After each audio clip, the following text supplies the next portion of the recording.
বন্ধুরা, আজকে আমি বানিয়ে নিচ্ছি বাঙালিদের অনুষ্ঠান বাড়ির স্পেশাল অতি সুস্বাদু টমেটোর চাটনি।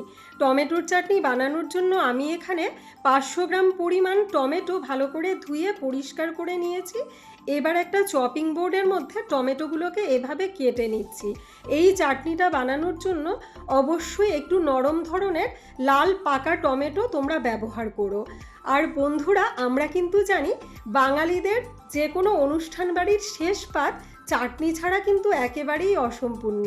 তা সেটা কাঁচা আমের চাটনি হোক, প্লাস্টিক চাটনি অথবা টমেটোর চাটনি, যে কোনো চাটনিই হোক না কেন।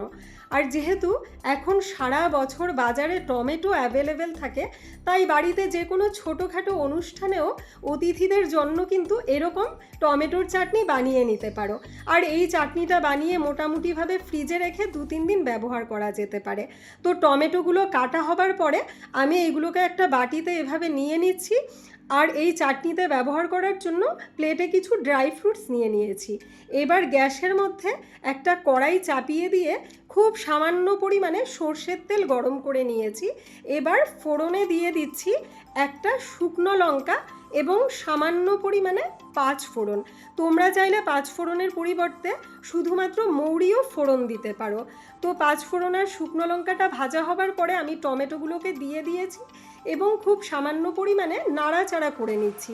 এবার এগুলোর মধ্যে একটু নুন এবং সামান্য পরিমাণে হলুদ গুঁড়ো দিয়ে দিয়েছি, আবারও একটু নাড়াচাড়া করে নিয়েছি।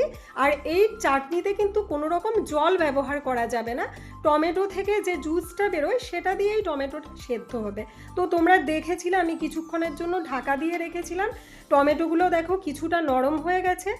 এখন আমি এর মধ্যে দিয়ে দিচ্ছি খুব সামান্য পরিমাণে আদার গুঁড়ো। তোমরা চাইলে আদার গুঁড়োর পরিবর্তে আদার রসও ব্যবহার করতে পারো, তবে আমি বলবো অবশ্যই কিন্তু আদার গুঁড়ো বা রসটা ব্যবহার করো, তাহলে খুব সুন্দর একটা স্বাদ হয় এই চাটনিটার। তো যাই হোক, টমেটো সেদ্ধ হবার পরে আমি এখানে 150 গ্রাম পরিমাণে চিনি দিয়ে দিয়েছিলাম। চাটনি প্রায় রেডি হয়ে গেছে। সবশেষে আমি খেজুর, কিশমিশ, আমসত্ত্ব এবং কাজু দিয়ে একটু নাড়াচাড়া করে নিচ্ছি। চাটনিটা পুরোপুরি রেডি হয়ে গেছে। এখন একটা সার্ভিং প্লেটের মধ্যে আমি চাটনিটাকে তুলে নিচ্ছি অতিথিদেরকে সার্ভ করব বলে। তো যাই হোক, এই চাটনির রেসিপিটা তোমাদের কেমন লাগলো অবশ্যই কিন্তু কমেন্ট করে জানিও।